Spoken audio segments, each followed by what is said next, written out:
Multiverse, ये शब्द सुनते ही दिमाग में न जाने क्या क्या आने लगता है। एक ऐसा आइडिया जो हमारी कल्पना को भी चुनौती देता है। मतलब हमारा ब्रह्मांड अकेला नहीं है, बल्कि ऐसे अनगिनत ब्रह्मांड मौजूद हैं। तो चलिए, हमारे साथ चलिए इस दिलचस्प सफर पर और देखते हैं कि ये विचार आखिर आया कहां से और इसका असली मतलब क्या है। ये कोई नया सवाल नहीं है। सदियों से आज के साइंटिस्ट्स और पुराने जमाने के दार्शनिक सब यही सोचते आए हैं। क्या हम इस विशाल अनंत सच्चाई का बस एक छोटा सा हिस्सा हैं, या फिर जो कुछ हमें दिखाई देता है कहानी बस उतनी ही है?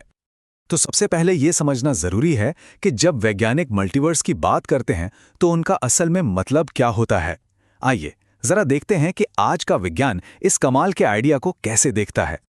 देखिए, आज के विज्ञान के हिसाब से मल्टीवर्स का मतलब सिर्फ दूसरे ग्रहों या गैलेक्सीज से कहीं ज्यादा है। ये तो पूरी तरह से अलग अलग ब्रह्मांडों के एक समूह की कल्पना है, और हो सकता है कि हर ब्रह्मांड के अपने अलग नियम कानून हो।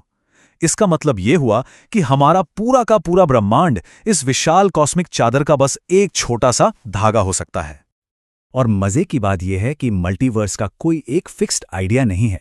फिजिसिस्ट्स कई अलग अलग थ्योरीज पर काम कर रहे हैं, जैसे बबल यूनिवर्स थ्योरी, जिसमें नए नए यूनिवर्स बुलबुलों की तरह पैदा होते हैं और फैलते हैं, या फिर मैनी वर्ल्ड्स का आइडिया, जो कहता है कि हमारा हर फैसला एक नई पैरेलल दुनिया बना देता है। ये सारे रास्ते एक ही हैरान कर देने वाली संभावना की तरफ इशारा करते हैं। हाँ, लेकिन एक मिनट, इससे पहले कि हम अपनी कल्पना में बहुत दूर निकल जाएं, एक बात साफ कर लेते हैं। ये सारे आइडियाज साइंस में सबसे आगे की चीजें हैं, पर सच तो ये है कि मल्टीवर्स अभी भी एक थ्योरी ही है। मतलब इसे साबित करने के लिए हमारे पास अभी तक कोई सीधा सबूत नहीं है। ये विज्ञान की दुनिया का वो किनारा है जहां हम अभी बस झांक रहे हैं।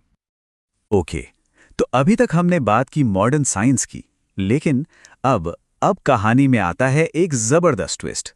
चलिए देखते हैं कि ये विचार आखिर कितना पुराना है और ये हमें प्राचीन ज्ञान की ओर कैसे ले जाता है। आपको शायद यकीन ना हो, लेकिन मल्टीवर्स का कॉन्सेप्ट असल में हजारों साल पुराना है। जी हां, हजारों साल। इसकी जड़ें हमारे इतिहास में बहुत बहुत गहरी हैं। तो ये कोई नई खोज नहीं, बल्कि एक तरह से एक भूली बिसरी सच्चाई है जिससे हम शायद फिर से खोज रहे हैं। तो यहां हम देख सकते हैं कि कैसे दो अलग अलग रास्ते एक ही कमाल के आइडिया पर आकर मिल रहे हैं। एक तरफ है आज की साइंस, जो अपने गणित और ऑब्जर्वेशन के जरिए इस नतीजे पर पहुंच रही है, और दूसरी तरफ है हमारा प्राचीन ज्ञान, जहां ग्रंथों में इसका जिक्र एक गहरी आध्यात्मिक सच्चाई के तौर पर किया गया है। चलिए, उन शक्तिशाली कहानियों में से एक को देखते हैं जो इस प्राचीन समझ को दर्शाती हैं। ये कहानी है नजरिए की। तो कहानी शुरू होती है भगवान ब्रह्मा से, जिन्हें हमारे इस यूनिवर्स का क्रिएटर माना जाता है। अब जाहिर है उन्हें अपनी बनाई इस दुनिया पर बहुत गर्व था। वो मानते थे कि जो उन्होंने बनाया है वो अनोखा है, सबसे महान है। लेकिन उनका ये नजरिया बहुत जल्द बदलने वाला था। और फिर आता है कहानी का सबसे बड़ा मोड़। कृष्ण ब्रह्मा को एक दर्शन दिखाते हैं, एक ऐसा नजारा जिसमें अनगिनत ब्रह्मा हैं, किसी के 4 सिर, किसी के 10, किसी के 100, और हर एक ब्रह्मा अपने अपने विशाल ब्रह्मांड को बना रहा है। जरा सोचिए, ब्रह्मा को कैसा लगा होगा। एक पल में उनका नजरिया बदल गया। उन्हें एहसास हुआ कि वो तो अनंत बनाने वालों की भीड़ में बस एक हैं। इसी से जुड़ा एक और कमाल का कॉन्सेप्ट है विश्वरूप का। ये कृष्ण का वो यूनिवर्सल रूप है जैसा भगवद गीता में बताया गया है। कल्पना कीजिए, एक ऐसा रूप जिसके अनगिनत चेहरे और अनगिनत आंखें हैं, जो इस बात का प्रतीक है कि सारी असलियतें, सारे ब्रह्मांड, सब कुछ एक ही सत्ता के अंदर मौजूद हैं।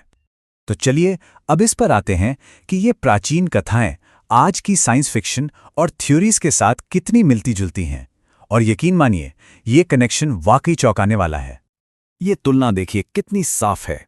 प्राचीन कथाओं में असंख्य ब्रह्मा का आइडिया आज की बबल यूनिवर्स थ्योरी जैसा लगता है ना? कृष्ण का विश्व रूप हमें अनंत वास्तविकताओं की याद दिलाता है, और ब्रह्मांडीय घटनाओं का जो साइकिल है वो पैरेलल टाइमलाइंस के सिद्धांतों से कितना मिलता जुलता है। पैरेलल दुनिया और अलग अलग हकीकत की ये कहानियां आज हमें बहुत जानी पहचानी लगती हैं, क्योंकि हमारी आजकल की कहानियां भी तो इन्हीं आइडियाज से भरी हुई हैं। आज की फिल्में जैसे डॉक्टर स्ट्रेंज हो या इंटरस्टेलर ऐसे कैरेक्टर्स को दिखाती हैं जो कई दुनियाओं और टाइमलाइंस में सफर करते हैं। ठीक वैसे ही जैसे हजारों साल पहले हमारे महाकाव्यों में बताया गया है। ये दिखाता है कि ये आइडिया हमारी कल्पना को हमेशा से अपनी ओर खींचता रहा है। तो अतीत और आज के बीच ये जो अद्भुत कनेक्शन है, यह हमें बताता क्या है? इसका असली सार क्या है? आखिर में ये सब नजरिए का खेल है। आज साइंस के लिए मल्टीवर्स एक बहुत ही रोमांचक लेकिन बिना सबूत वाली थियरी है, जिसे साबित करने के लिए और रिसर्च चाहिए। वहीं प्राचीन ज्ञान के लिए ये एक गहरा सच था, अनंत दुनियाओं का एक शानदार कॉस्मिक डांस जो इंसानी समझ से बहुत परे था।